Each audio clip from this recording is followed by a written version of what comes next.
Now, literally, the number of individuals that went to Afghanistan and went to Iraq to fight is in the hundreds of thousands. It's in the hundreds of thousands. Now, what happens when you have a policy that ends?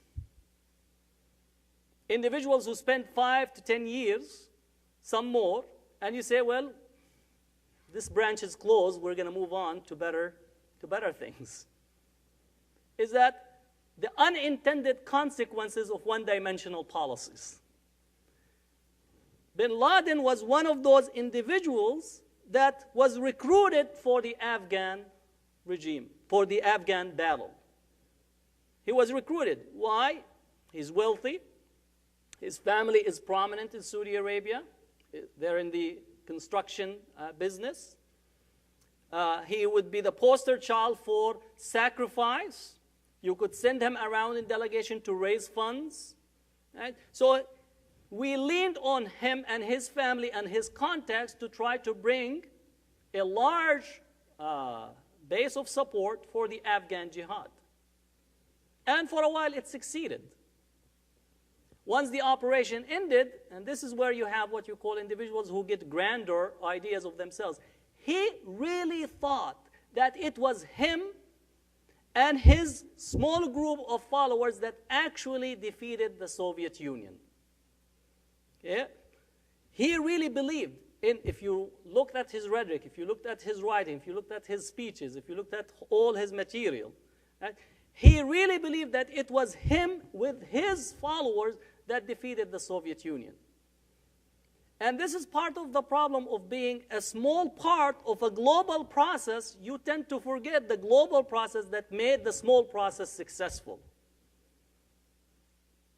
What made the Afghan confrontation of the Russians successful is a whole infrastructure of support. Money from the Arab governments. Billions of dollars. A whole infrastructure of support from the U.S. Training. CIA training in there. Provide them with satellite photos. Provide them with Stinger missiles to shoot down the Russian planes. The Afghans did not have any air cover. They had no airplanes. They still don't have any air force, the Afghan. The only way for them to confront the Russians, they needed to neutralize the Russians' air cover. And how to do that? We provide them with the Stinger missiles to shoot down the Russian planes, and the Russians begin to lose 2.5 planes per day as a result of this transition. Facilitation, political diplomatic cover that was given to them in the United Nations and other agencies. That's what made the Afghan confrontation of the Russians successful.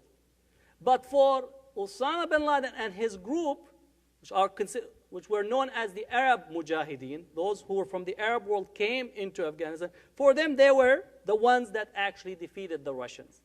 It was not the United States, it was not the Arab government, it was not the whole infrastructure. He believed that he is the one who did that.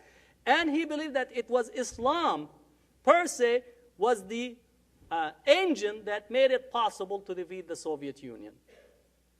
This becomes the narrative that is used to mobilize those who were trained in Afghanistan to go back and begin a new revolution. The testing ground becomes Algeria. So Algeria had an Islamic movement. You have the Algerian who come back from Afghanistan, and they begin to organize in Algeria to confront the dictator that's been there for some time. Now, the Afghan component is the one that goes and says that we need to confront the regime in Algeria. And they go through a logical step. The logical step is that if you're not with us, you're against us. And they actually construct a whole religious ideological structure to say that your basic position is you have a state of unbelief if you are opposing us. And the way for you to affirm that you are a believer is to join us. All right? So it's a test that you can't actually pass. So the only way for you to pass is to join them. Now, once they do that, then it's permissible to kill you because you're not part of us. So essentially, they declare war at all the institutions in Algeria. Now, they didn't realize what they were doing or what they undertook is a major faulty process that will end up neutralizing them. Because in any state structure, the maximum use of violence is usually the ability of the state. And the state unleashed its army and unleashed its own security apparatus and decimated the Algerian Islamists who were actually coming back from Afghanistan thinking that their confrontation of the Soviet Union is going to succeed in Algeria. That was the first test ground of this new Afghan. The similar situation was beginning to percolate in Egypt, where you had a whole host of individuals likewise coming from Afghanistan wanting to use jihad, right? Jihad, once again, in a different terminology and a different understanding, the jihad that they understood within the Afghan structure, to use it in Egypt. And they unleashed a whole process of operation targeting not only government employees, tourists, and everybody that comes in their sight. That was the second test, but once again, it failed in Egypt.